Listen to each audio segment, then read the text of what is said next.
વિશ્વાસ કરો.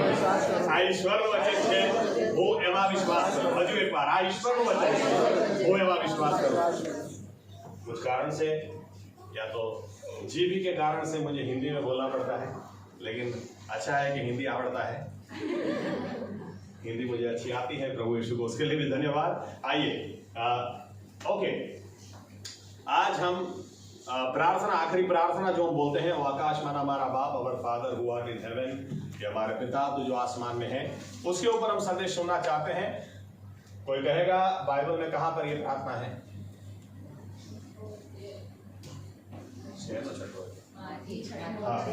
माथी 6 अध्याय. Okay, very good. माथी 6-9 आयत से आगे, लेकिन हम लोग 7 से पढ़ेंगे. 7 आयत से पढ़ते हैं. माथी 6 अध्याय उसकी 7वीं आयत से आगे पढ़ेंगे. यस. અને તમે પ્રાર્થના કરતા વિદેશીઓની પેઠે અમો લવારો ન કરો, કેમ કે તેઓ ધારે છે કે અમારા ઘણા બોલવાથી અમારું સાંભળવામાં આવશે. એ માટે તમે તેઓના જેવા ન થાઓ, કેમ કે જેની તમને અગત્ય છે તે તેની પાસે માંગ્યા અગાઉ તમારો બાપ જાણે છે. માટે તમે આ પ્રમાણે પ્રાર્થના કરો: ઓ આકાશમાંના અમારા બાપ, તારું નામ પવિત્ર બનાવો, તારું રાજ્ય આવો, જેમ આકાશમાં તેમ પૃથ્વી પર તારી ઈચ્છા પૂરી થાવ. દિવસની અમારી રોટલી આજ અમને આપ, અને જેમ અમે અમારા ઋણીઓને માફ કર્યા છે તેમ તું અમારા ઋણો અમને માફ કર, અને અમને પરીક્ષણમાં ન લાવ, પણ બુરાથી અમારો છૂટકો કર. કેમ કે રાજ્ય તથા પરાક્રમ તથા મહિમા सर्वकाल સુધી તારા છે. आमीन. ओके, और एक बात पढ़ेंगे. यही प्रार्थना बाइबल में दूसरी जगह पर भी है. कहां पर? कोई कहेगा?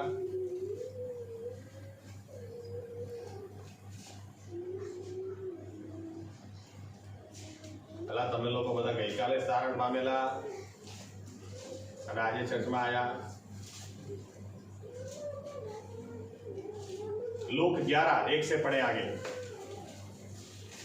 કેટલી વાર કહું છું, કલમો ગોખો. लूक 11:1 થી આગળ. लूक 11:1 से आगे पहली आयत से पढ़े. તે એક ઠેકાણે પ્રાર્થના કરતો હતો. તે કરી રહ્યા પછી તેના શિષ્યોમાંના એકે તેને કહ્યું કે પ્રભુ, યોહાને પોતાના શિષ્યોને પ્રાર્થના કરતા શીખ્યો તેમ તું પણ અમને શીખવ.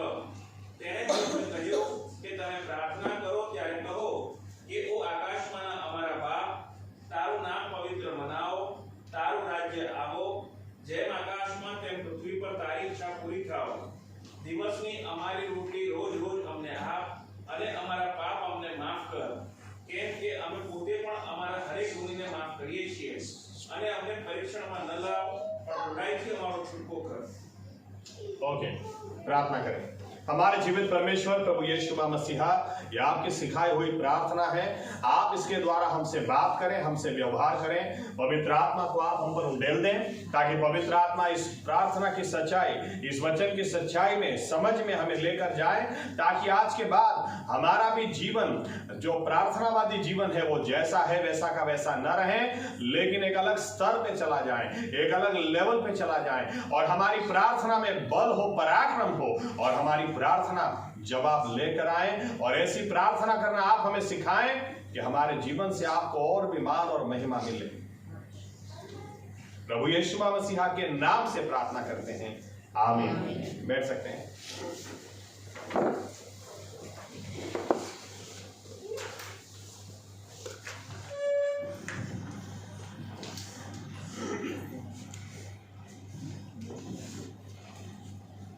संदेश काफी लंबा है, जितना शॉर्ट में देने की कोशिश करूं आप समझने की कोशिश करें. सबसे पहली बात, 7वीं आयत जो हमने पढ़ी, वहां पर क्या लिखा है? लवारियों नहीं करवाना.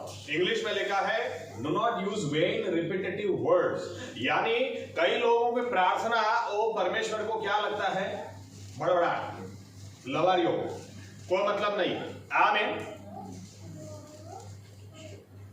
कई बार ये प्रार्थना भी कंपटीशन है क्या? कितनी जगह मैंने देखा इस तरह से प्रार्थना बोलते हैं, मुझे समझ में नहीं आता मैं कितना फास्ट करूं, फिर भी मुझे फास्ट आमीन हो जाता है. ये प्रार्थना हम भी बोलते हैं, लेकिन बिना समझ के बोलने से कोई मतलब है ही नहीं. आमीन. जो भी आपने कभी आप कभी मोबाइल पे किसी के साथ बात करो, मोबाइल पे किसी के साथ बात करते हैं, अगर आप बिना मतलब के बात करेंगे तो सामने वाला क्या बोलेगा, अला शू क्या मांगे जब भाई समझ क्या कहना चाहते हो, समझ में नहीं आता है। आमीन। कितनी बार हमारी भी प्रार्थना ऐसी होती है कि परमेश्वर को समझ में नहीं आता ये कहना क्या चाह रहा है भाई। प्रभु यीशु ने इसलिए कहा 7वीं आयत में, दूसरे लोग करते ऐसी प्रार्थना मत करो, प्रार्थना जब करो तब इस तरह से करो। आमीन। लूक 11 में ऐसा लिखा है, चेलों ने जाकर प्रभु यीशु से पूछा, कि प्रभु यीशु हमें प्रार्थना करना सिखाओ। देखो अच्छी तरह से पढ़े तो यूहन्ना हर गुरु अपने चेलों को प्रार्थना करना सिखाता है। यूहन्ना बपतिस्मा ने भी अपने चेलों को प्रार्थना करना सिखाया है। इस तरह से आप हमें सिखाओ, आप हमें सिखाओ, तुम सिखाओ। क्यों तुम सिखाओ? क्योंकि इनको एक बात समझ में आती थी चेलों को। आप अच्छी तरह से पढ़ेंगे, चेलों ने यीशु मसीह के पास कभी कुछ नहीं मांगा, अगर मांगा तो एक ही बात मांगी, हमें प्रार्थना करना सिखाओ। जब परमेश्वर यूं कहता है ना, मेरा हाथ अभी भी छोटा नहीं हो गया कि मैं बड़े काम कर ना सकूं, मेरे कान अभी भी बहरे नहीं हो गए कि तुम्हारी दुआओं को सुन ना सकूं, सिंपल मतलब यह है, तुम्हें प्रार्थना करना आता नहीं, अगर तुम प्रार्थना करना सीख जाओगे तो मुझे तो कुछ नामुमकिन है ही नहीं। आमीन, आमीन। और इसलिए चेले यीशु मसीह का जीवन बहुत अच्छी तरह से देखते थे। इनको एक बात समझ में आती थी, यीशु मसीह प्रार्थना करने जाते हैं, वहां पर कुछ होता है। क्या होता है समझ में नहीं आता है। प्रार्थना हम भी करते हैं, लेकिन हम उसके बावजूद दुष्ट आत्मा को निकाल नहीं सकते हैं। यीशु मसीह के बारे में लिखा मत्ती 17 के अंदर, वो पेत्रस, याकूब, यूहन्ना को लेकर ऊपर गए, वहां पर उनका पूरा रूपांतर हो गया। जब नीचे उतरे तो बाकी के चेले एक दुष्ट आत्मा निकालने की कोशिश कर रहे थे, दुष्ट आत्मा निकल ही नहीं रहा था। यीशु मसीह ने एक हुक्म दिया और दुष्ट आत्मा निकल गया। और चेले पूछने लगे, ऐसा कैसे होता है, कैसे हो सकता? हम लोग कब से कोशिश कर रहे थे। यीशु मसीह ने कहा, आ जा, उपास प्रार्थना वगैरह जाती नहीं। ये जाति उपास प्रार्थना बिना उपास और प्रार्थना के जाति नहीं। इन शॉर्ट, तुम अगर प्रार्थना करते भी हो, तुम्हें आता नहीं। यीशु मसीह का जीवन वो, क्योंकि हर कोई प्रार्थना करता है, लेकिन हर किसी की प्रार्थना में पराक्रम नहीं होता।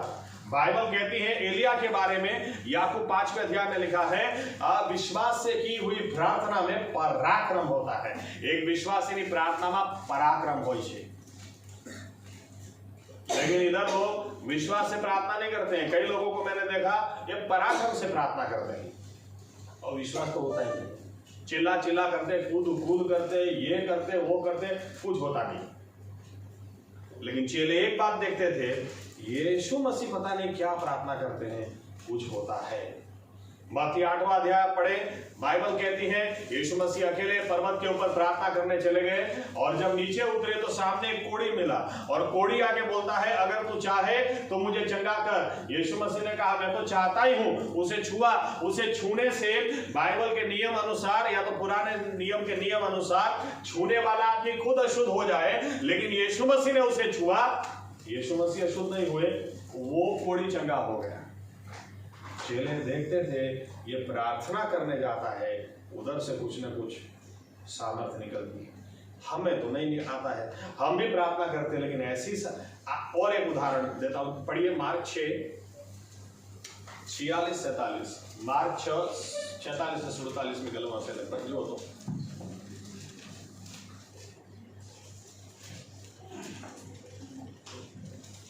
અને તેઓને વિદાય કરીને તે પહાડ પર પ્રાર્થના કરવા ગયો અને સાંજ પડી ત્યારે હોડી સમુદ્ર મધ્યે હતી ને તે એકલો જમીન પર હતો આગળ અને પવન સામો હોવાને કારણે તેઓ હલેસા મારતા થાય છે। એક કલમ ઉપર જાઓ તો, એક કલમ ઉપર, એ લોકોને હા। અને સાંજ પડી ત્યારે હોડી સમુદ્ર મધ્યે હતી ને તે એકલો જમીન પર હતો। હજુ ઉપર 46 ઓકે। અને તત્કાળ તેણે પોતાના શિષ્યોને હઠેટ કરીને હોડીમાં બેસાડ્યા બસ હા યસ હા ને પોતે લોકોને વિદાય કરે એટલામાં તેણે તેઓને પોતાની આગળ પહેલે બાર બેથસેદા મોકલ્યા। અને હજુ એક કલમ, અને તેઓને વિદાય કરીને તે પહાડ પર प्रार्थना करवा गयो। हाँ, देखो क्या लिखा है, 5 रोटी 2 मछली से यीशु मसीह ने चमत्कार किया। इतना बड़ा चमत्कार हुआ कि पूछिए मत, क्योंकि बाइबल का जो या तो यहूदी लोगों का जो नियम था, औरतों की गिनती ये लोग नहीं करते थे, बच्चों की गिनती नहीं करते थे। जब भी गिनती करते थे 20 साल से 50 साल की उम्र के बीच, 50 से आगे भी नहीं, 20 से कम भी नहीं। गिनती गणना नंबर्स, आप पहला अध्याय, दूसरा अध्याय, तीसरा अध्याय पढ़ लेना। एनीवे, इसलिए यहां पर ऐसा लिखा 5000 मैन, 5000 मैन, 5000 मानसों इनको खिलाया। लेकिन अगर बीवियों को गिनेंगे, बच्चों को गिनेंगे तो 15,000 से 40,000 के बीच का आंकड़ा बैठता है। कितना बड़ा चमत्कार प्रभु यीशु ने कर दिया, कितना बड़ा चमत्कार। इतना बड़ा चमत्कार करने के बाद अगर हमारे साथ ऐसा चमत्कार हो जाए ना, तो हम लोग तो मोबाइल उठा ले, व्हाट्सएप, इंस्टाग्राम, फेसबुक, स्टेटस, सबको बताओ देखो प्रभु यीशु ने क्या काम कर दिया। लेकिन यीशु मसीह से हम सीखें, और कुछ करने की बजाय इन्होंने अपने चेलों को कहा जाओ उस पार, मुझे प्रार्थना करनी है। वो प्रार्थना करने के लिए रुक गए। आमीन। कोई आश्चर्य की बात नहीं है, प्रार्थना करने के लिए वो चेलों को भेज दिया, कोई आश्चर्य की बात नहीं है। इसके बाद लिखा है वही यीशु मसीह पानी पर चलते चलते गए। जब चेले की नाव फंस गई, वो आगे नहीं बढ़ पा रहे थे, तो प्रभु यीशु, तो चेलों को इतना तो समझ में आता था, इसने हमको उधर से भगा दिया, जाओ क्योंकि मुझे प्रार्थना करनी है। ये क्या प्रार्थना करता है, ये पानी पर भी चल लेता है। कुछ समय के बाद इनको एक निर्णय पर आना पड़ा, यीशु मसीह हमें प्रार्थना करना सिखाओ। हमें और किसी से नहीं सीखना, क्योंकि और किसी के जीवन में इतना पराक्रम नहीं, और किसी की सेवकाई में इतनी सामर्थ नहीं, आपके जैसा कोई नहीं। और समझ लिया ये जो होता है प्रार्थना के कारण होता है, सिखाओ। और फिर यीशु मसीह के मुंह से निकला, प्रार्थना करो तो इस तरह से करो। आमीन। वो आकाश माना हमारा बाप। मैं गुजराती के शब्द पकड़ के चलूंगा। लेकिन ये भी कहा तोते की तरह नहीं बोलना है। छोटे बच्चे से ज्यादातर मसीह परिवार में साम्स 23, भजन संहिता 23 और ये वो आकाश माना हमारा बाप सिखाया। छोटा बच्चा भी बोलता है, लेकिन विश्वास तो होता ही नहीं। लगाया हुआ था घर के अंदर, यहोवा हमारा पाल क्षेत्र थी, मैंने कशिश खोट पड़ से नहीं, अरे कशिश खोट पड़ से नहीं, खोट से जाएंगे, मिलेंगे, उठेंगे, बैठेंगे तो पता चलेगा खोट ही खोट है। आई शैल नॉट लैक, नॉट निकाल दो, आई शैल लैक। मुझे हर चीज की कमी है। दिमाग में शांति नहीं है, शरीर में चंगाई नहीं है, जेब में पैसा नहीं है, शादी होती नहीं है, बच्चा होता नहीं है, ये होता नहीं है, वो होता, नौकरी मिलती नहीं है, बढ़ती मिलती नहीं है। सिखाए अच्छी बात, लेकिन समझ दें। आमीन। क्योंकि समझ में पराक्रम है, समझ में बल है। आमीन। इसलिए ये प्रार्थना यीशु मसीह ने ऐसे ही तो नहीं सिखाई। अगर यीशु मसीह ने सिखाई, अगर तुम मुझसे ही सीखना चाहते हो कि प्रार्थना किस तरह से करनी है, तो चलो मैं कहता हूं इस तरह से करनी है।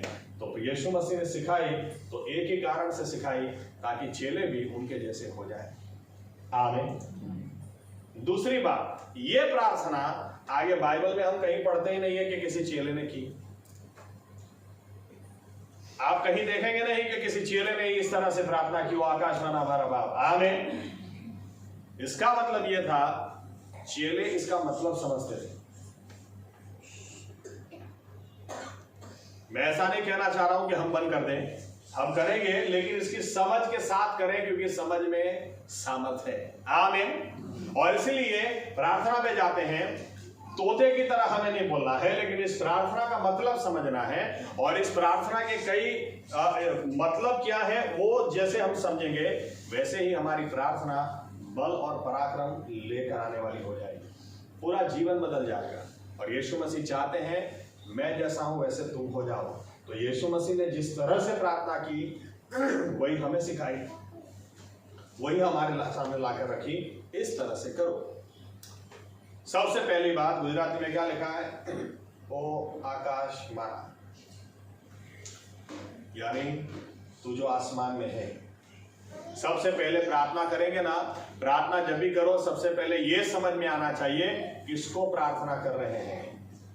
अरे आज क्रिश्चियन लोगों के लिए यीशु मसीह इतना छोटा हो गया है कि कई बार अहमदाबाद में जब मैं सेवकाई करता था, कई लोगों ने मेरे मुंह पर भी बोला हुआ है कि आप क्या बड़ी बड़ी बात करते हैं, आप कभी उस्मानपुरा की दरगाह पे जाओ गुरुवार के दिन, वहां पर आपको लाइन में खड़े हुए क्रिश्चियन लोग आपके मिलेंगे, क्योंकि उनके पास्टर दुष्ट आत्मा निकाल नहीं सकते हैं। वहां पर सेवक लोग जा जाके चिल्ला चिल्ला के वापस आते हैं, आखिर में वो लोग दरगाह पर लाते हैं, दरगाह पर जब लाते हैं यहाँ पर दुष्ट आत्मा निकलते हैं। अरे मुझे एक बात कहने दो, प्रार्थना में बल होता ही नहीं, क्योंकि आज मसीह लोगों के लिए यीशु मसीह बहुत छोटा हो गया है। यीशु मसीह ने क्या कहा, जब भी प्रार्थना करोगे ना तो सबसे पहले तुम्हें पता होना चाहिए जो आसमान में है, जो आसमान में है उसको प्रार्थना करते हैं। उसकी पोस्ट देखो, उसकी पोजीशन देखो, किसको प्रार्थना कर रहे हो, जरा उसकी ताकत को देखो, उसकी सामर्थ को देखो। दूसरी तरह से कहूं तो आप तभी देखने पाओगे कि आपका परमेश्वर कैसा है जब प्रार्थना की शुरुआत में स्तुति और आराधना होगी। आमीन। स्तुति और आराधना जिसको आपने देखा ही नहीं,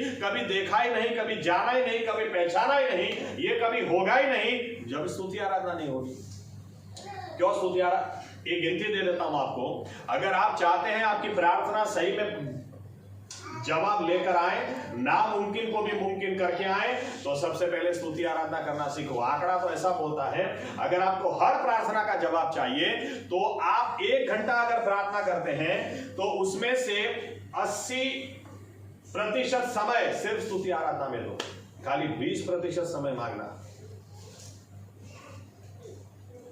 आप स्तुति करो, प्रभु यीशु आप ही राजाओं के राजा, प्रभुओं के प्रभु हैं। डायरेक्ट जाके नहीं बोलो પગાર પડી ગયો, ભાડું આપવાનું છે,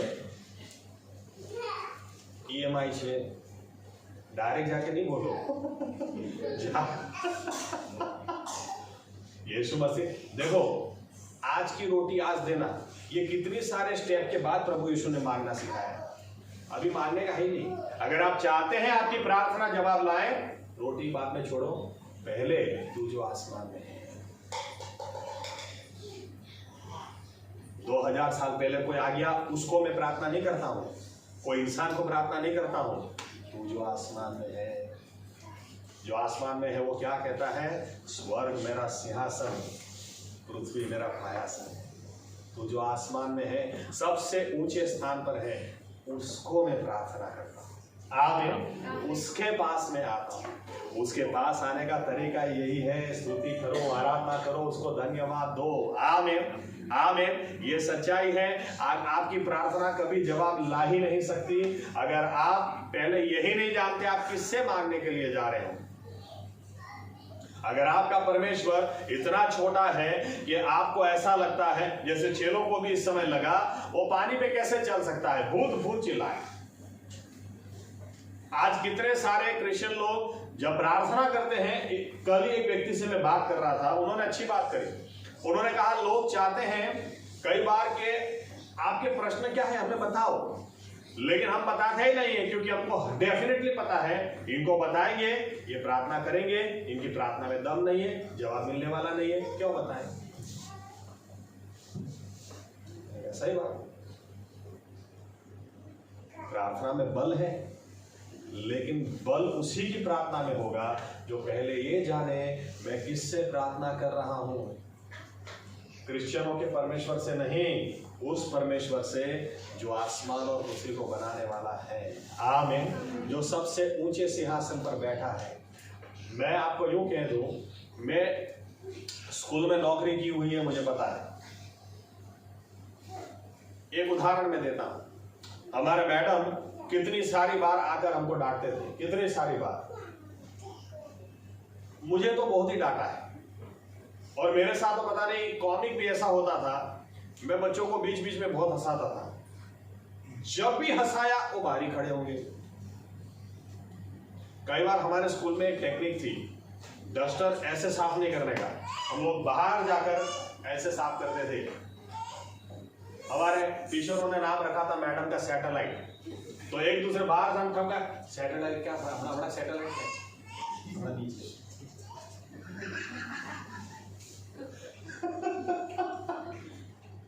मेरे साथ अब देखा बाहर जाके है ही नहीं, लेकिन अगर मैंने कुछ हंसा दिया बाहर ही,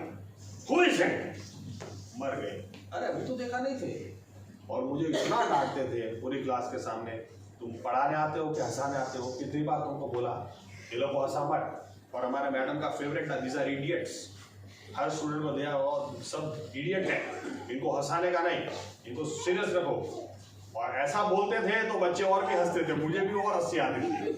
you understand, these are idiots. हंसी आती थी मुझे। लेकिन एक बार बच्चों ने पूछा, सर मैडम आपको कितना गलत, खाली खाली चिल्ला के चले जा रहे हैं। ये भी नहीं सोचते कि किसी सर को बच्चों के सामने नहीं डांटना चाहिए। पता है दूसरे टीचर्स क्या करते हैं? जब ऐसे मैडम दूसरे टीचर को डांट के जाते हैं ना, तो दूसरे टीचर बोलते हैं चिंता मत करो, बूढ़ी सटिया गई है तो बोलती रहेगी।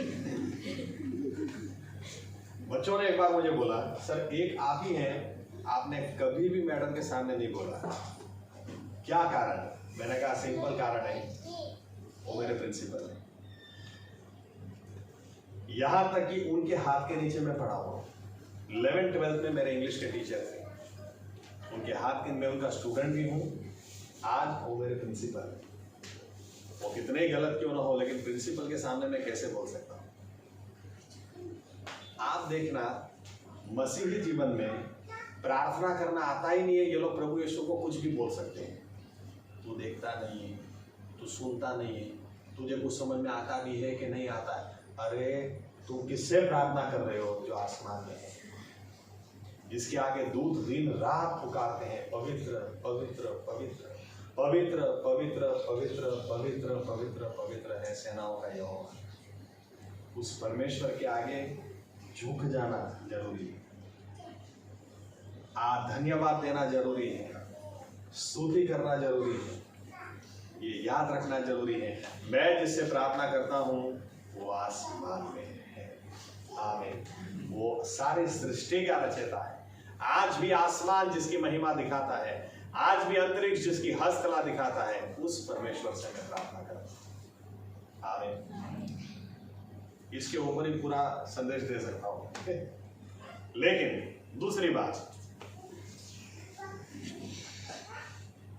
वो आकाश माना हमारा बाप है, हमारे बाप तू जो आसमान में है।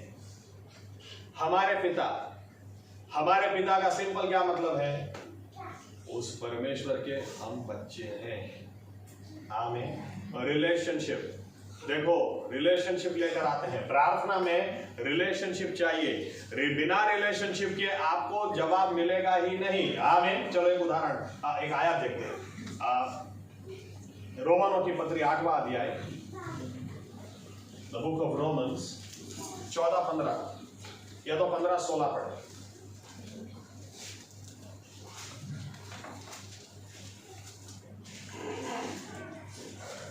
કેમ કે ફરીથી તમને ભય લાગે એવો દાસત્વનો આત્મા તમને મળ્યો નથી, પણ તમને દત્તક પુત્રપણાનો આત્મા મળ્યો છે। તેને લીધે આપણે અબ્બા બાપ એવી હાક મારીએ છીએ। આપણા આત્માની સાથે પણ પવિત્ર આત્મા પોતે સાક્ષી આપે છે કે આપણે દેવના છોકરા છીએ। हालेलुया। देखो हम कोई भिखारी नहीं है। प्रार्थना में सबसे पहले ये जरूरी है, आप कौन से अधिकार से मांगते हैं, किस स्थान से आप मांगते हैं। आमीन। ज्यादातर लोग भिखारी की तरह मांगते हैं, प्रभु ये दे दे, वो दे दे, दे दे दे दे, प्रभु दे दे। अरे मुझे तो कई बार लगता है ये लोग इतने भिखारी की तरह मांगते हैं कि भिखारी के सामने भी कटोरा लेके खड़े रह जाए, उसमें कुछ ज्यादा हो तो मुझे भी दे दे। प्रार्थना में पता है यीशु मसीह ने हर बार किस तरह से प्रार्थना की? मेरे पिता हो सके तो इस प्याले को दूर हटाना, बेटे की तरह प्रार्थना की। आमीन। क्रूस पर भी मेरे पिता हो सके तो ये प्याला, हो सके तो इनको क्षमा करना। मेरे पिता मेरा प्राण मैं तेरे हाथ में देता हूं। बेटे के स्थान में होकर प्रार्थना की। आमीन।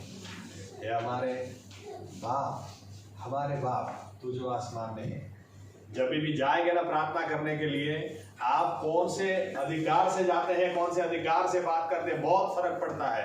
जब एक बेटा या बेटी प्रार्थना करती है, या एक बेटा या बेटी बाप से मांगती है, या फिर एक भिखारी मांगता है, बहुत फर्क है।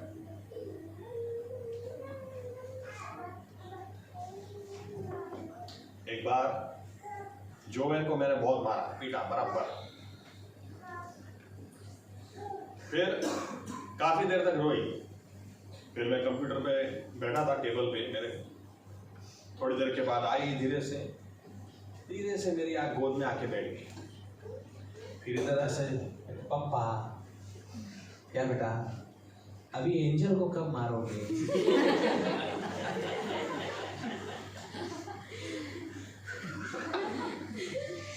मैंने कहा उसका भी नंबर आएगा, चिंता मत करो।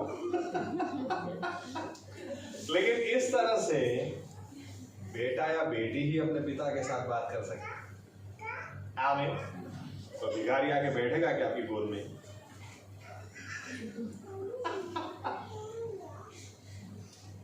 मेरा कहने का मतलब यह है, काश इस बात को हम समझ ले पाए। हमारा प्रार्थना का समय खाली प्रार्थना करने का समय नहीं है, खुद को ये एहसास कराने का भी समय है। जिस परमेश्वर के आगे दूत झुकते ना, वो मेरा बाप, उसको मैं पप्पा कह के बुला सकता हूँ।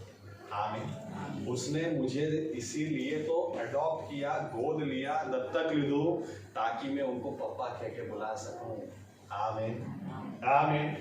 कितनी सारी बार लोगों के पास क्या फरियाद होती है, मेरा दुनियावी बाप है ना इतना कर्जे में था इसलिए मैं अच्छा पढ़ाई नहीं कर सका। मेरा दुनियावी, मैं आज किधर होता अगर मेरा बाप ऐसा नहीं होता। छोड़ो बात, अगर आप उद्धार पाए हुए हैं, सारी सृष्टि का मालिक उसने आपको और मुझे गोद लिया ताकि हम उसे प्रार्थना करते हुए कह सकें, वो आकाश माना हमारा बाप। आमीन। Our Father who art in heaven। मेरे पिता, कितना स्पेशल जब एक बच्चा अपने बाप से मांगता है। मेरे बच्चों को अच्छी तरह से मांगने आता है। पापा, मेरी बड़ी लड़की तो कई बार क्या बोलती, अब पापा आज पेट में से आवाज आ रही है कि आइसक्रीम खाना है। मैं बोलता हूँ तेरे पेट को हो सके तो समझा, नहीं तो फिर खाते हैं और क्या है।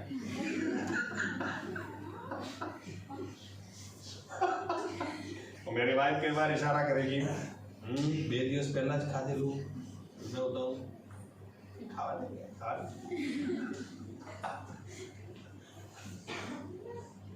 काश हम समझ नहीं पा रहे, जिस परमेश्वर की हम स्तुति आराधना करते ना, उन्हें हमें अधिकार दिया, हम उनके बेटे और बेटी हैं, पप्पा कह के उनके पास जाना है। आमीन आमीन। कितना स्पेशल फीलिंग। यीशु मसीह ने कहा, जब भी प्रार्थना करोगे ना तो इस तरह से करना, भिखारी की तरह उसके पास नहीं जाना। तुम कुछ हो ही नहीं, उस तरह से उसके पास नहीं जाना। उनको भी पता चले, जब पापा कह के जाओगे ना तो परमेश्वर को भी पता चले बेटा आया है, बेटी आई। आपकी प्रार्थना बहुत स्पेशल हो जाए, आपको बहुत स्पेशल फीलिंग हो। आमीन। कभी भी भिखारी की तरह उसके पास नहीं जाना, क्योंकि हम भिखारी नहीं। जो कोई उसके लहू में नहाया है, जिसको भी उसने उद्धार दिया है, अपना बेटा बेटी कहलाने का अधिकार दिया है। इसीलिए दिया है ताकि उसको पप्पा कह के बुलाए। पता नहीं कितनी बार हम उनको बुलाते हैं इस तरह से। मैंने अपना उदाहरण तो काफी बार आपको दिया है, कितनी सारी बार मैं भी चुप जाता हूँ, लेकिन जब कई बार मेरे मुंह से निकलता है पप्पा, तो मुझे तुरंत सामने से आवाज आती, फिर से एक बार बोल। बहुत अच्छा लगा, बहुत स्पेशल रिलेशनशिप। प्रार्थना करेंगे ना, इस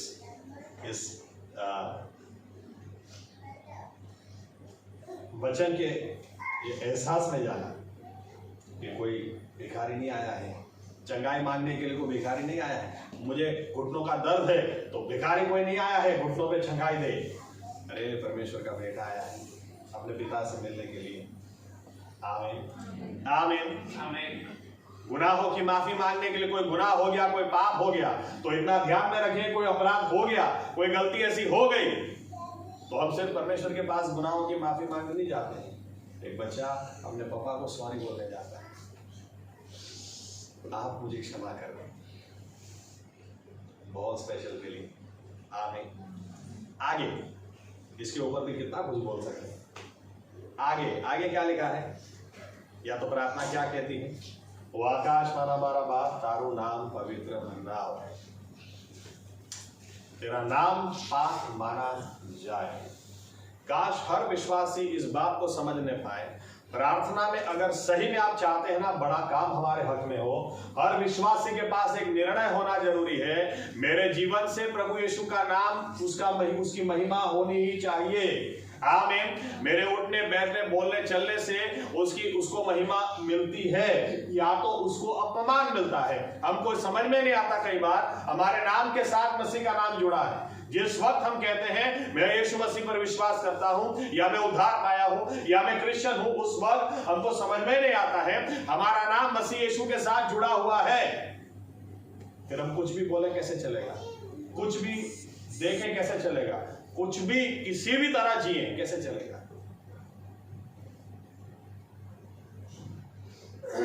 मुझे कुछ लोग बता रहे थे, साहब हमारे हॉस्पिटल में हमारी मैट्रन आते ही, जैसे ही आएगी,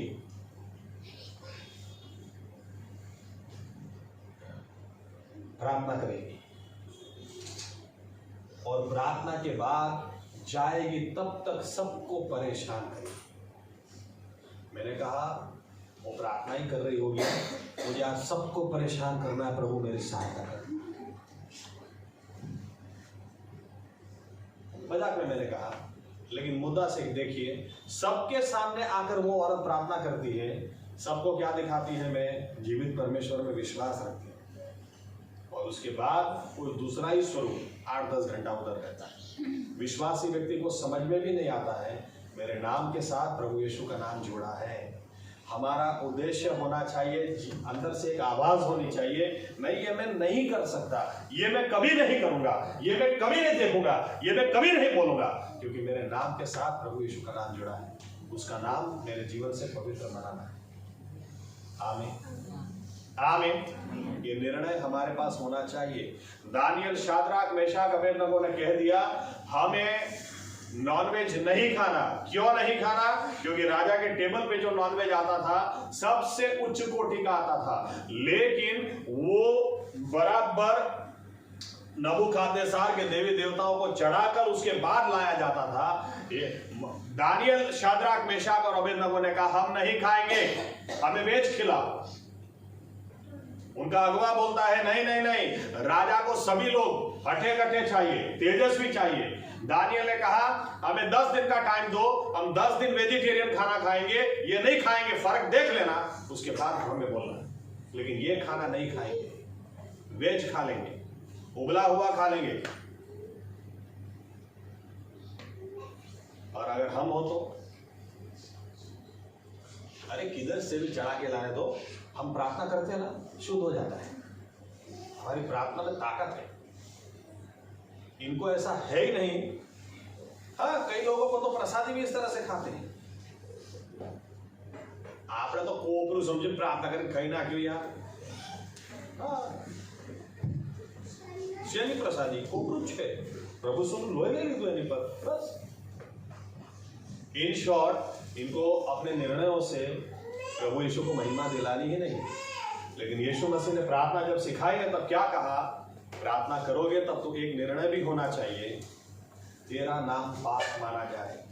मुझे कोई महिमा नहीं चाहिए, तेरे नाम की महिमा होनी चाहिए। आमीन। आगे, तारू राज्य आओ, तारू नाम पवित्र मनाओ, तारू राज्य आओ। परमेश्वर का राज आए, परमेश्वर का राज आए, और साथ में जुड़ी हुई बात तेरी ही मर्जी पूरी हो, तारी ही मर्जी पूरी थाए। आमीन। आज यहां पर विश्वासी लोग, पहले तो परमेश्वर का राज क्या है? परमेश्वर का राज ये कह दूं, जब भी इंसान का रिश्ता परमेश्वर से टूटा, रिश्ता टूटा, काइन ने हाबिल का खून किया, बाद में आगे पढ़ेंगे बलात्कार हुआ, बीमारी आई, झूठ आया, सब कुछ आया। आप पेड़ को जमीन से काट के अलग रख दो, उसको मारने की जरूरत नहीं, वो मर ही जाएगा। मछली को तालाब में से आप जमीन पर डाल दो, उसको मारने की जरूरत नहीं, वो मर ही जाएगी। इंसान को परमेश्वर से अलग करके रख दिया, अब उसको मारने की जरूरत नहीं है, वो मरने ही वाला है। परमेश्वर ने कह दिया था ये फल को मत खाना, ये फल तेरा मेरा रिश्ता तोड़ देगा, मरसो मरोगे ही मरोगे।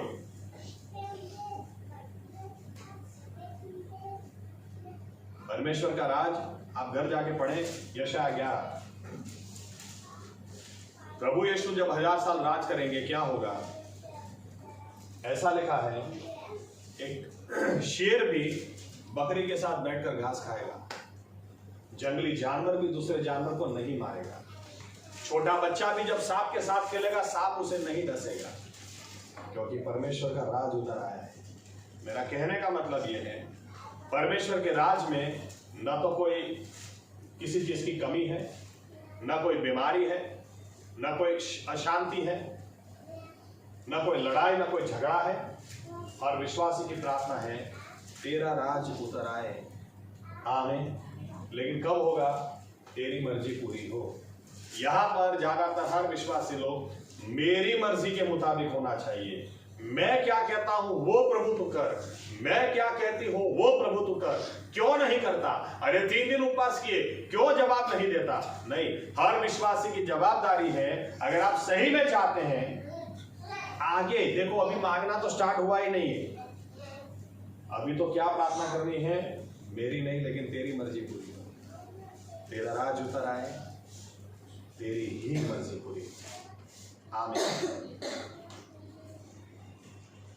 इतनी सारी बार सब गड़बड़ी कहां पर होती है? अपनी मर्जी।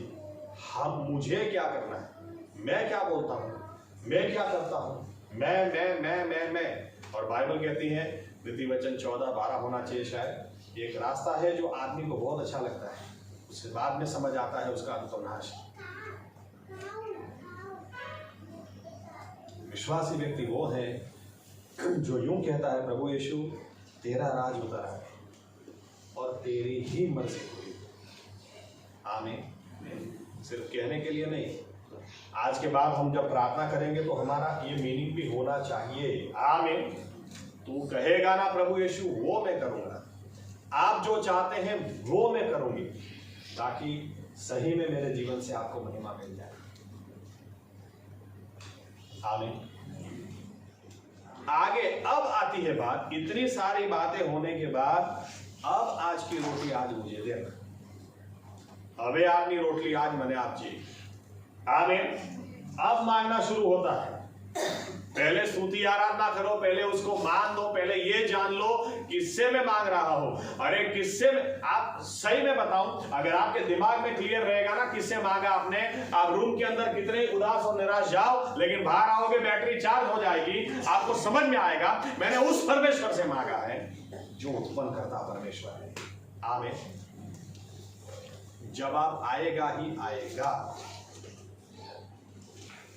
उसको अब क्या कहते हैं? आज की रोटी आज देना। हम लोग क्या प्रार्थना करते हैं पता है?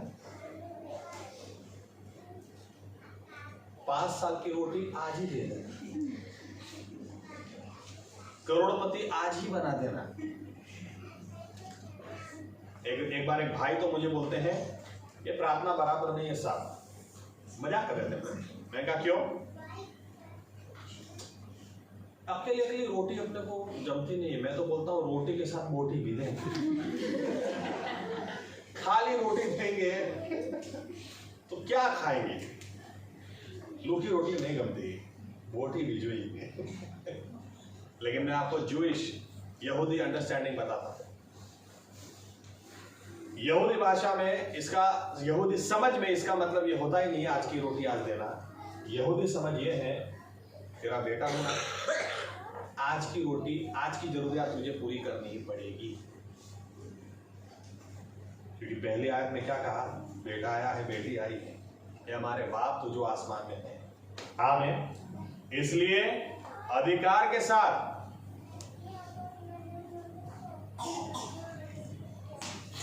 बच्चे पैदा होना, उसके बाद बहुत सारी बातें समझ में आती, उदाहरण भी मिल जाते। बीच में एंजल भी आकर मेरे गोद में बैठ गए, पप्पा बोलो बेटा, पापा ये ला के दो ना। मैंने कहा सॉरी बेटा नहीं मिलेगा, आप ही तो मेरे पापा हैं, आप ला के नहीं देंगे तो कौन ला के देगा। मैंने कहा इस बात के ऊपर ला के दूंगा जा।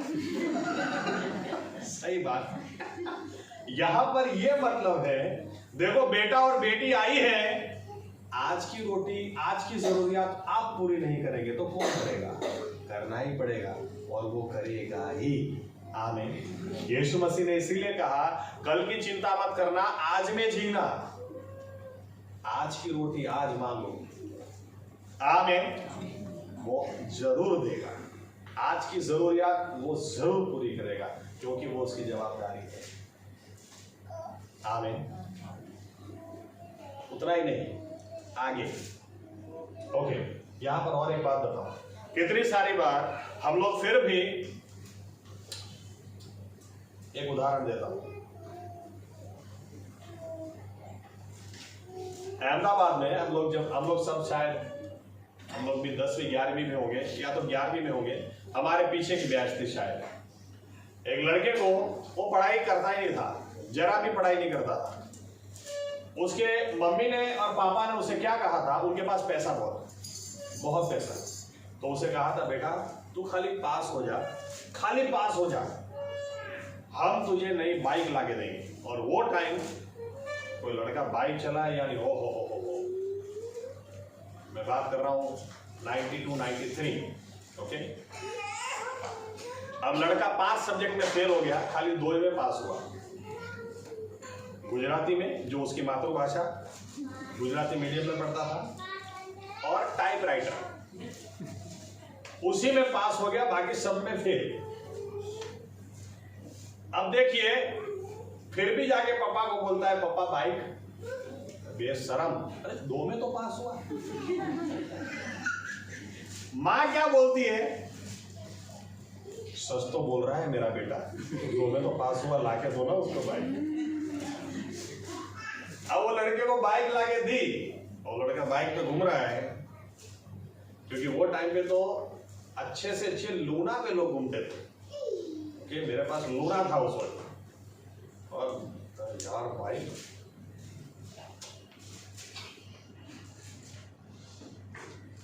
दो में फेल हुआ, 2 में ही पास हुआ, इसके बाद भी इसके बाप ने बाइक लाके दी, क्योंकि इसके बाप के पास बहुत पैसा है।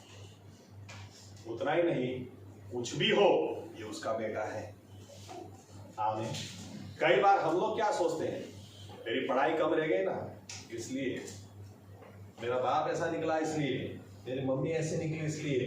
अरे आसमानी पिता को तुम देखो, उसको जाकर कहोगे ना मेरी आज की जरूरियात आज आप पूरी करना, क्योंकि आपका बेटा आपकी बेटी आपके पास आई है, वो जरूर करेगा। आमीन। आप 7 में से 2 में क्या, 7 में से 7 में फेल हो जाओ, फिर भी वो आपको ऊपर उठाएगा। आमीन। आप ये मत देखो आपकी पोस्ट पोजीशन क्या है, उसकी क्या है, उसके बाद देखो मसीह यीशु में आप क्या है, उसके बेटे और बेटियां। आमीन। माथे पड़े लो विश्वास, जने कहने। एक सेवक ने विश्वास की अच्छी व्याख्या दी थी। बच्चे को कोट के ऊपर खड़ा करके फिर बाप बोलता है बेटा कूद जा, बोलते हैं वो विश्वास नहीं। बेटा खुद कोट के ऊपर चढ़ जाएगा और पापा बोले पकड़ो, कूदेगा। पकड़ना ही पड़ेगा, क्योंकि मेरा बाप है। आमीन। माथे पढ़ेला लोगों जी। मेरे पुराने मकान मालिक हमेशा ऐसा बोलते थे, आपरो हिसाब सिंपल छे, जीवन आप्યું છે પૂરું તો કરવું જ પડશે તારે। करेक्ट छे।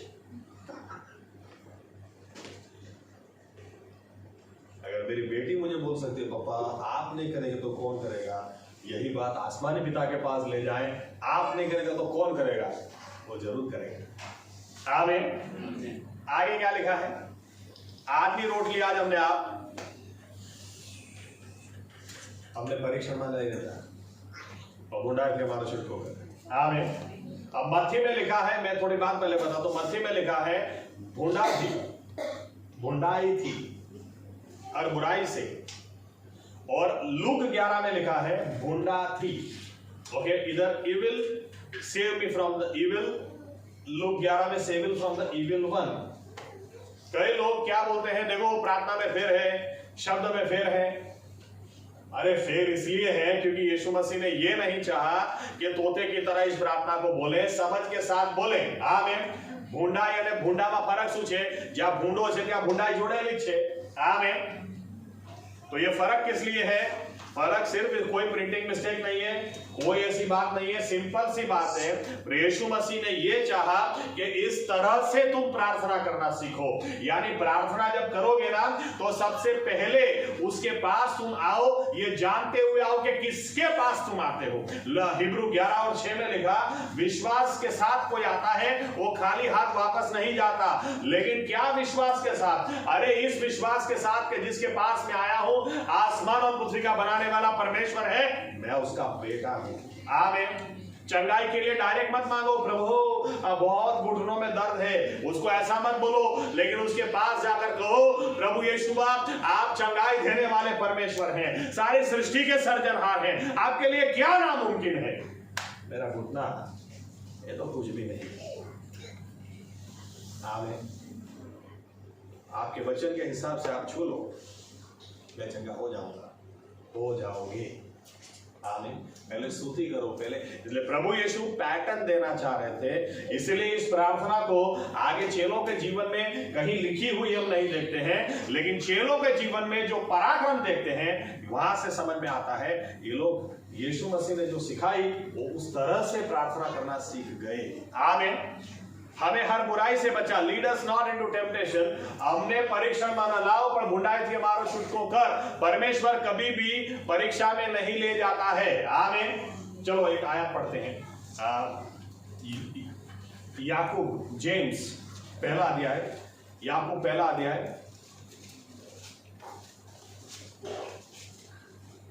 12, 13 और 14।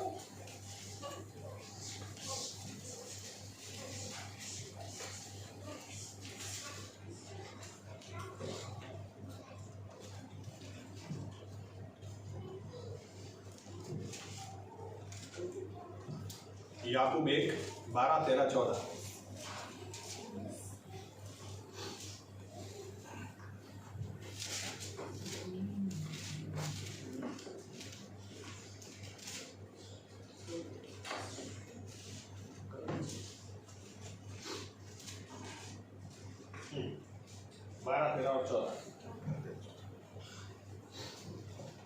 જે માણસ પરીક્ષણમાં પાર ઉતરે છે તેને ધન્ય છે, કેમ કે પાર ઉતર્યા પછી જીવનનો જે મુગટ પ્રભુએ પોતાના પર પ્રેમ રાખનારાઓને આપવાને કબૂલ કર્યું છે તે તેને મળશે. કોઈનું પરીક્ષણ થયું હોય તો દેવે મારું પરીક્ષણ કર્યું છે એમ તેણે ન કહેવું, કેમ કે દુષ્ટતાથી દેવનું પરીક્ષણ થતું નથી અને તે કોઈને પરીક્ષણમાં નાખતો પણ નથી, પણ દરેક માણસ પોતાની દુર્વાસનાથી ખેંચાઈને तथा ललचाई ने परीक्षण में पड़े छे। ओके, सिंपल सीधी सीधी बात लिखी हुई है कि परमेश्वर कभी किसी की परीक्षा करता नहीं है। आमीन। वो किसी को परीक्षण में डालता नहीं है। आमीन। वो खुद नहीं करता है।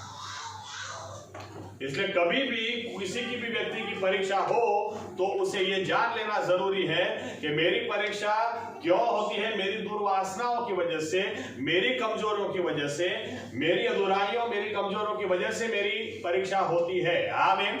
लेकिन परमेश्वर मुझे परीक्षण में या परीक्षा में नहीं डालता है, वो तो परीक्षण में से या परीक्षा में से पार उतारने वाला परमेश्वर है। इसलिए क्या लिखा, धन्य है वो व्यक्ति, 12वीं आयत, धन्य है वो व्यक्ति जो परीक्षा में से पार उतर जाता है, उसको मुगट, उसको इनाम मिलता है। आमीन। आमीन। अरे समझ में आता है कि नहीं? आमीन। परमेश्वर कभी कई बार ये क्रिश्चियन लोगों के फेवरेट कुछ, आपके घुटने ठीक नहीं हुए अभी तक, नहीं हो तो क्या प्रभु ने ही दिया है? तो फिर किधर से दिया है? तुम टायर की दुकान में चावल लेने का जाओ, किधर से मिलेगा? वो टायर पंचर रिपेयर करता है तो किधर से चावल देगा? अरे जो परमेश्वर के पास है ही नहीं वो किधर से देगा? उसके पास घुटनों का दर्द स्टॉक में नहीं है, तुमको किधर से दिया? जो है ही नहीं। अय्यूब बाइबल का सबसे पहला लिखा पुस्तक, टाइम के हिसाब से लिखा गया, बाद में बिना बनी सबसे पहला, उसी में शैतान का उल्लेख है, उसी में क्लियर है परमेश्वर परीक्षा नहीं करता, शैतान को करने देता है। आमीन। शैतान को अय्यूब की परीक्षा करने दी क्योंकि वो पहले से जानता था कि ये मेरा बंदा कितनी ही परीक्षा क्यों ना हो जाए उस पार निकलेगा। आमीन। डबल आशीष लेकर निकलेगा।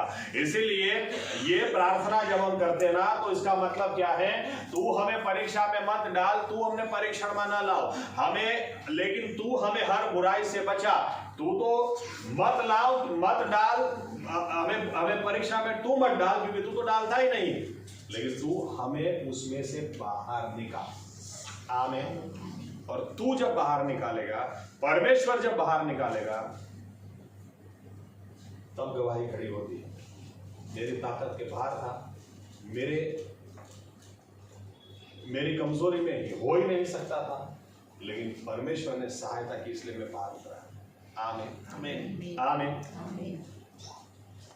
क्यों? कारण भी दिया है। अब देखिए और एक फर्क बताता हूं। मत्ती 6 में हम लोग पढ़ते हैं कि उनके राज्य तथा पराक्रम तथा महिमा सर्वकाल સુધી તારા છે। For thine is the kingdom and the glory and the honor and glory forever। लेकिन ये भाग हम इसमें नहीं पढ़ते हैं, लोग 11 में नहीं पढ़ते। इसका कारण एक ही है, यहूदी प्रार्थना, हमारी प्रार्थना किस तरह से खत्म होती है? प्रभु यीशु मसीह के नाम में मांगते हैं। आमीन। यहूदी व्यक्ति की हर प्रार्थना इसी तरह से खत्म होती है कि उनके राज्य तथा पराक्रम तथा महिमा सर्वकाल સુધી તારા છે। For thine is the kingdom and the honor and the glory forever। ये कुछ भी प्रार्थना करेंगे, हमें चंगाई दे दो, यीशु मसीह के नाम में चंगाई दे दो, प्रभु यीशु के नाम में। आमीन। यहूदी व्यक्ति जब प्रार्थना करेंगे ना, तो हमें चंगाई दो, आप चंगाई देने वाले परमेश्वर हैं। क्यों आपसे मांगते हैं? कि उनके राज्य तथा पराक्रम तथा महिमा सर्वकाल સુધી તારા છે। For thine is the kingdom and the honor and the glory forever। इसलिए प्रार्थना में न भी लिखा हो तो भी यहूदी व्यक्ति को समझ में आता था, प्रार्थना को इसी तरह से पूरा किया जाता है। तो शुरुआत कहां से करी? शुरुआत आसमान में जो परमेश्वर है उसको, उसकी स्तुति, उसकी आराधना, उसके स्थान को देखकर करी। खत्म कहां करी? वहीं पर खत्म करी, क्योंकि राज्य भी तारू छे, महिमा भी तारू छे, पराक्रम भी तारू छे। आमीन आमीन। आप स्तुति से शुरुआत करो, स्तुति से खत्म करो, प्रार्थना को सील लग जाता है। आमीन आमीन आमीन। अपनी जरूरियातें पहले मत रखो, अपनी जरूरियातें बाद में रखो, राज की रोटी बाद में रखो।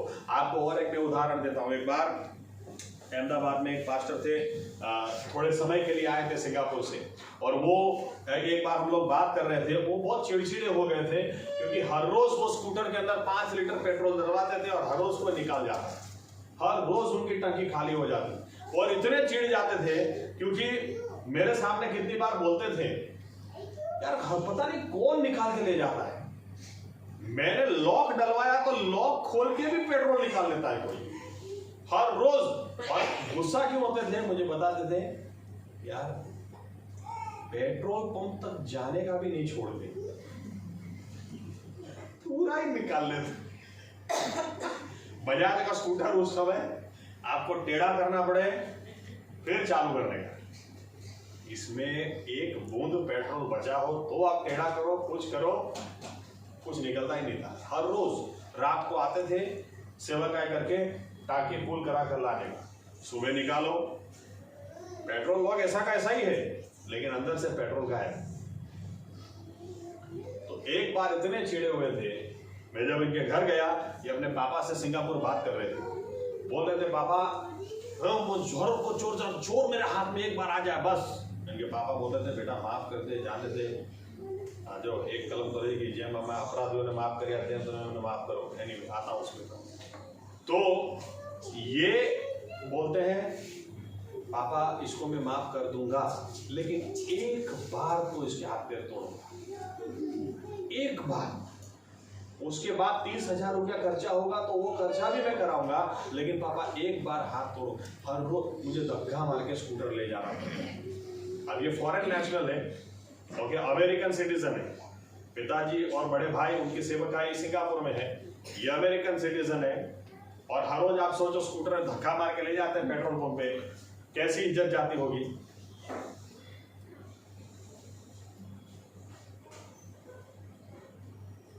क्या इनसे मैं बात कर रहा था, तो ये मुझे एक बार बोलते हैं खाली पेट्रोल की बात नहीं है, मेरे जीवन में ऐसे बहुत सारे प्रश्न हैं, मैंने लिस्ट बना के रखा है और मैं ऐसा सोचता हूं जब भी मरूंगा वो लिस्ट ऐसे ही लेके जाऊंगा ताकि जैसे इस स्वर्ग में जाऊं वो लिस्ट मेरे साथ में हो और प्रभु यीशु को जाके बोलूं, प्रभु यीशु इसका जवाब दो, इसका जवाब दो, इसका जवाब दो, इसका जवाब दो। फिर क्या बोलते हैं, लेकिन एक बात मैं जानता हूं, मेरा परमेश्वर कैसा है, एकदम सख्त बटर हो और एकदम गर्मा गर्म कढ़ाई हो, बटर डालो उसके ऊपर सर करके पिघल जाएगा।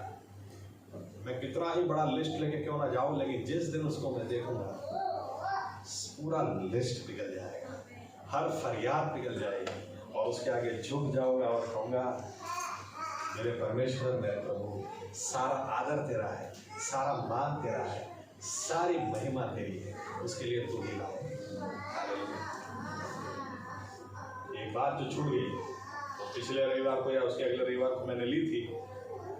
प्रभु यीशु क्या सिखाते हैं, प्रार्थना करो तब यूं करो, जब हमें हमारा अपराधियों ने माफ करिया तेम तमें हमारा अपराधों में माफ करो। आमीन। प्रार्थना में बहुत जरूरी है, हम सब में अधूराई है, हम सब में कमजोरी है, लेकिन आप हमारे लिए जरूरी है कि हम दूसरों को पहले क्षमा करें ताकि हमारी आशीष रुक न जाए। आमीन। एक बार मीटिंग के अंदर एक आंकड़ा देता हूं, अगर आप किसी को माफ नहीं कर सकते तो एक साइंटिफिक रिसर्च ऐसा बोलता है जो बिलीवर्स लोगों ने किया हुआ है कि आर्थराइटिस की शुरुआत वहां से होती है, घुटनों का दर्द, जोड़ों का दर्द वहां से शुरू होता है, जो आपको 22 से 25 साल में फिर दिखाई देने लगेगा। क्यों कहता हूं ऐसा, क्योंकि बहुत सारे लोगों को मैंने स्टडी किया है, खास तौर से व्हील चेयर में से जो लोग उठाते, और एक बहन की गवाही मुझे अभी भी याद है, इन्होंने अब बड़े से बड़े सेवकों के पास प्रार्थना कराई थी, केनेथ कोपलैंड के पास करवाई थी, मैनी हिन के पास करवाई थी, व्हील चेयर में से खड़ी नहीं हुई, लेकिन मेरे ख्याल से चार्ल्स ऑफ फ्रांसिस सेंटर के पास हो गई। तो चार्ल्स ऑफ फ्रांसिस सेंटर ने उनसे कहा कि अब आपके लिए प्रार्थना करें कि आप व्हील चेयर से उठ जाएंगे। ये बहन ने कहा नहीं उठूंगी, अभी तो मुझे जिंदगी भर व्हील चेयर में रहना है। क्यों? अरे केनेथ कोपलैंड ने कर ली, कुछ नहीं हुआ, इन्होंने कर ली, कुछ नहीं हुआ, उन्होंने कर ली, कुछ नहीं हुआ, 4 साल के अंदर कोई सेवक बाकी नहीं। फिर ये पति पत्नी दोनों उनको देखकर कहते हैं, अरे इतने सेवकों ने प्रार्थना की, आपको चंगाई नहीं मिली, आप हमें ये बताइए ऐसा कोई व्यक्ति आपके जीवन में है जिसको आपने कभी माफ नहीं किया? एकदम से बहन, हाँ एक व्यक्ति है, उसको मैं कभी माफ नहीं कर सकता, कर दो तो इसी वक्त चंगाई मिल जाएगी। आपको समझ में नहीं आता, आपने आपकी कड़वाहट ने आपकी चंगाई को रोक के रखा है। और उसके बाद मैंने बहुत सारी गवाहियां पढ़ी, जिन्होंने भी किसी के लिए कुछ रखा था उनको क्षमा कर दिया, चंगाई तुरंत बहती है, व्हील चेयर से ये लोग खड़े हो जाते हैं। ये बहन भी जब इन्होंने प्रार्थना करवाई उसके बाद खड़ी हो गई। एक लड़का एक मीटिंग में आया, सेवक सबके लिए प्रार्थना कर रहे थे, इसके सामने आकर बोला तुम्हें क्या है? दमे की बीमारी, अस्थमा। इन्होंने पूछा कितने टाइम से? आज मेरी उम्र 31 साल हो गई, उस वक्त शायद 5 या 6 साल थी।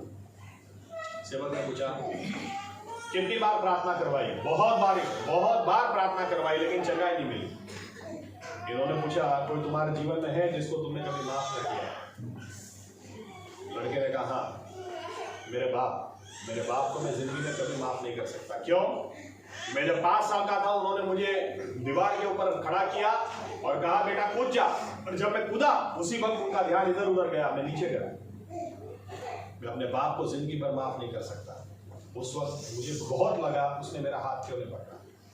सेवक ने कहा कुछ भी हो अपने पिता को क्षमा कर दो तो ही ये अस्थमा जाएगा। लड़के ने कहा मैं नहीं करूंगा, आप प्रार्थना कराओ। सेवक ने कहा मैं प्रार्थना करूं कुछ नहीं होगा, क्योंकि चंगाई मैंने नहीं तुमने रोक के रखी। दूसरे दिन वापस आया, अपने पिता को माफ करेगा कि नहीं? नहीं करूंगा। तीसरे दिन वापस आया, अपने पिता को माफ करेगा कि नहीं? ठीक है, मैं करने को तैयार है। उस दिन उस वक्त वो चंगा होके गया, उसके बाद उसको दमे का अटैक कभी आया ही नहीं।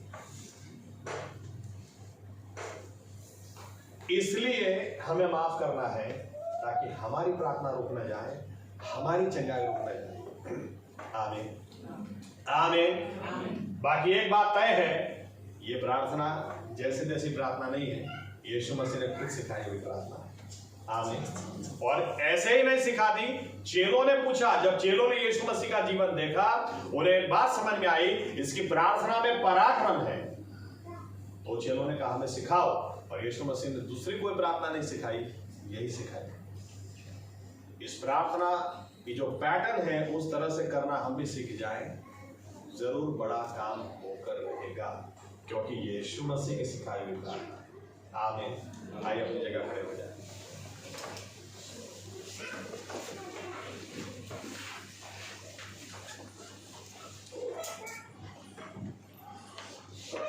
कोई भी गुरु अपने चेले को सब कुछ नहीं सिखाता है, लेकिन क्योंकि कोई भी गुरु नहीं चाहता कि चेला उसके जैसा हो जाए या उससे बड़ा हो जाए, लेकिन यीशु मसीह तो पहले से ही ये इच्छा रखते हैं। हमारा परमेश्वर तो ऐसा है, पहले से ही अपनी प्रतिमा में इंसान को बनाया, पहले से ही वह चाहते थे कि इंसान उनके जैसा हो। इसलिए यीशु मसीह पहले से ही चाहते हैं उनकी सेवकाई जैसी थी वैसे ही हमारी हो, उनका जीवन था वैसे ही हमारा हो, जो बल पराक्रम था वैसे ही हमारा हो, जो अभिषेक उनका था वैसे ही हमारा हो, ताकि संसार में जैसे वो थे वैसे ही हम हो। इसी के लिए जो खुद जिस तरह से प्रार्थना करते थे उसी तरह से प्रार्थना करना हमें भी सिखाया, अपने चेलों को भी सिखाया। चेलों ने उस तरह से प्रार्थना करी और इतिहास खड़ा हो गया। वही चेलों की परछाई से लोग ठीक होने लगे, वही चेलों के कपड़ों से दुष्ट आत्माएं निकलने लगी, वही चेलों ने शहरों के शहरों को हिला के रख दिया। आज वो परमेश्वर बदला नहीं, आज भी वो परमेश्वर कहता, देख मेरा हाथ आज भी छोटा हो नहीं गया कि मैं तुझे बचा ना सकूं, मेरे कान आज भी बहरे नहीं हो गए कि मैं तुझे, तेरी प्रार्थनाओं को मैं सुन न सकूं। हकीकत ये है, हमें प्रभु यीशु प्रार्थना करना आता नहीं, आप हमें सिखाएं, और आज जो सिखाया है उस पर चलने का आप हमें अनुग्रह दें, ताकि हम इस तरह से प्रार्थना करें, इस पैटर्न से प्रार्थना करें, और सही में हम दिन ब दिन आपके जैसे होते चले जाएं। अभिषेक बढ़ता चला जाए, गवाहियां बड़ी बड़ी खड़ी होती चली जाए, और हमारे जीवन खुद बदलते चले जाएं, और बदले हुए जीवन से आप ही को मान और महिमा मिले, ताकि हम भी प्रभु यीशु लोगों के बीच में खड़े होकर कह सकें, मैं प्रार्थना हवा में नहीं करता, मेरी प्रार्थना मेरा परमेश्वर सुनता है, और जब वो सुनता है वो जवाब देता है, ताकि लोगों को भी पता चले मेरा परमेश्वर, हमारा परमेश्वर वो जीवित परमेश्वर है। इस तरह से जीने के लिए हमारे सहायता और मदद करें। सारा आदर, सारा मान, सारी महिमा आपको देते हुए ये प्रार्थना प्रभु यीशु मसीह के नाम से करते हैं। आमीन। धन्यवाद प्रभु यीशु, धन्यवाद।